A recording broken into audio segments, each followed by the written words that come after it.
السلام عليكم. اهلا بكم معايا في فيديو جديد. قلب الحبيب واكل الزبيب.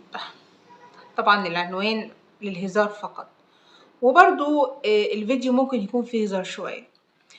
في ناس كتيرة جدا بتحب تتابع التاروت، وفي ناس بتحب تتابع قراءة الفنجان، وفي ناس بتحب جدا تروح عند ناس من اللي بيقروا الفنجان، وفي ناس بتحب تشوف الأبراج ومهتمة جدا بالطالع والحاجات دي كلها. عايزاكم تحت تكتبوا لي في الكومنتات، هل انتم من الناس اللي بيفرق معاها قوي موضوع التاروت والفنجان والطالع والابراج، وان هي تشوف حظها النهارده والكلام ده كله، ولا ملكوش في الكلام ده؟ عايزه اقول لكم ان في ناس مثلا ممكن تكون واحده مجروحه من حبيبها، ممكن تكون واحده منفصله، ممكن تكون واحده عندها مشاكل، ممكن تكون واحده في مشاكل بينها وبين جوزها، ايا كان بقى المشاكل اللي بتحصل. لكن في ناس بتحب تتابع الموضوع ده، كان اللي هو ايه، انتوا عارفين اللي هو بيتعلق في قشايه. في ناس كتيرة جدا يعني بتتابع الموضوع ده لما بيكون عندها مشاكل اصلا.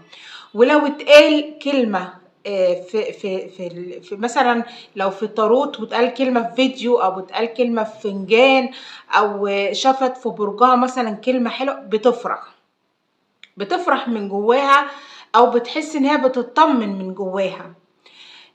لو مثلا واحدة نفسها تتجوز واحد بتحبه ونفسها تتجوزه، واتقال لها مثلا في فنجان، او اتقال لها مثلا سمعت في فيديو ان هي هتتجوز الشخص ده، بتفرح قوي ونفسيتها بتتغير.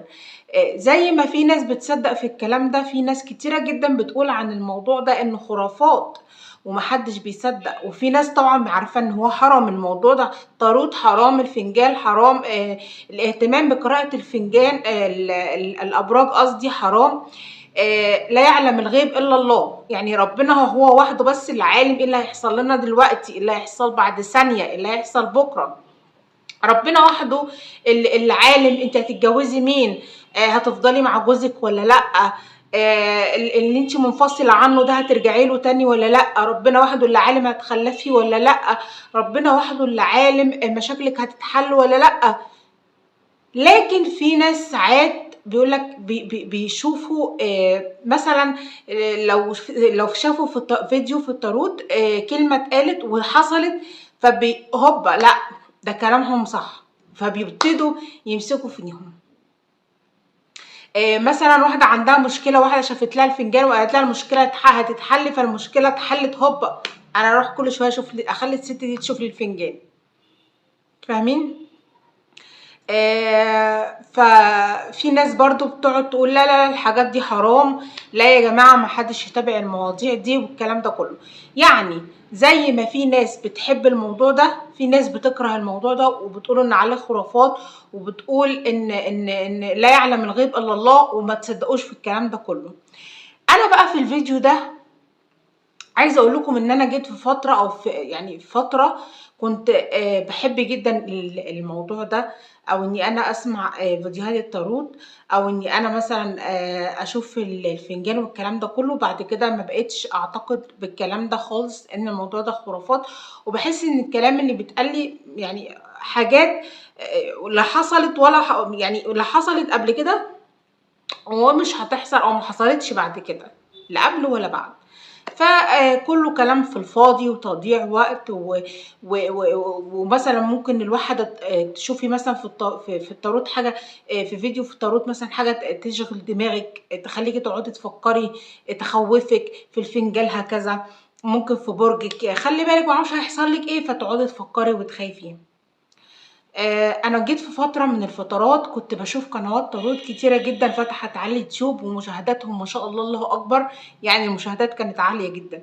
جيت في فتره كنت بقعد اقول ايه، انا نفسي اتعلم قراءه اللي هو التاروت، واني انا اعمل التاروت وكده.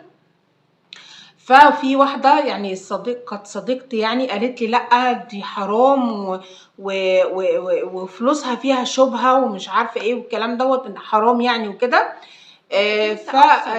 الحمد لله ولا عرفت اتعلمه، يعني معنى ذلك ان ربنا عايز يبعدني عن حاجة هو مش حابب ان انا اعملها. ودي برضو نقطة أنا حابة أكلمكم فيها.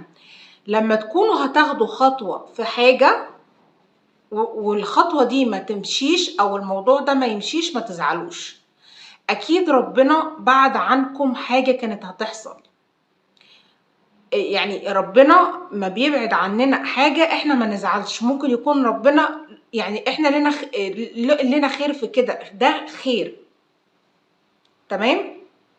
فلما تكونوا هتاخدوا خطوة في حاجة، اي حاجة، خطوة مثلا انتوا هتشتروا حاجة وما تمشيش، هتعملي حاجة وما تمشيش، ما تزعليش. قولي الحمد لله يا رب، الحمد لله، انا راضية يا رب، الحمد لله. لان اكيد ربنا له خير في كده، ان هو بعد عننا حاجة كانت ممكن تأذينا وممكن تعمل لنا حاجة يعني مش كويسة. هقول لكم على حاجة كمان اتقالت لي برضو. القناة القديمة بتاعتي او القناة الكبيرة اللي كانت معايا، لما كانت ما بتجيبليش فلوس، في واحدة قالت لي كلمة: يمكن ربنا بعد عنك فلوس اليوتيوب الكتير عشان لو كان معاكي فلوس كتير كان ممكن تصرفيهم مثلا بعد الشر على مرض او على حاجة. فيمكن ربنا بعد عنك فلوس اليوتيوب عشان او فلوس القناة عشان كده. لما مثلا في مرة بقول لها انا قناة كبيرة ليه ما بيجيليش فلوس، ليه معيش فلوس كتيرة زي يوتيوبرات كتيرة جدا، يعني في النعمة بانت عليهم، ربنا يزيدهم يا رب، اللهم امين، ويدينا برضو النعمة بانت عليهم بعد ما فتحوا قنوات، اشمعنى احنا؟ ردت قالت لي كده، قالت لي يمكن ربنا يكون بعد عنك الفلوس دي عشان لو كانت معاكي كانت ممكن تحصل لك حاجة او تصرفيها في حاجة. فقولي الحمد لله، الحمد لله، طبعا الحمد لله على كل حاجة. بس بقى نرجع لموضوعنا تاني، وعايزاكم تكتبوا لي تحت في الكومنتات: هل انتوا بتؤمنوا بقراءة الفنجان، بالطاروت، والاهتمام بالابراج والطالع والكلام ده كله، ولا الكلام ده ما بيفرقش معاكم وبرضه بتقولوا عليه خرافات؟ هستنى كومنتاتكم تحت الفيديو. ما تنسونيش في لايك وشير واشتراك في القناه، كمان تفعلوا الجرس عشان يوصل لكم كل جديد فيديوهاتي. ولو عجبكم الفيديو ده ادوني لايك حلو كده. اهم حاجه تشتركوا في القناه وتفعلوا زرار الجرس وتختاروا كلمه الكل عشان الاشعارات توصل لكم. عايزين نخلص الشرط الاول ان شاء الله باذن الله، وهو ال1000 مشترك. يلا يلا باذن الله، باذن الله انا بيكم ان شاء الله القناه دي هتكبر. اشوفكم في فيديو جديد ان شاء الله، والسلام عليكم. سلام.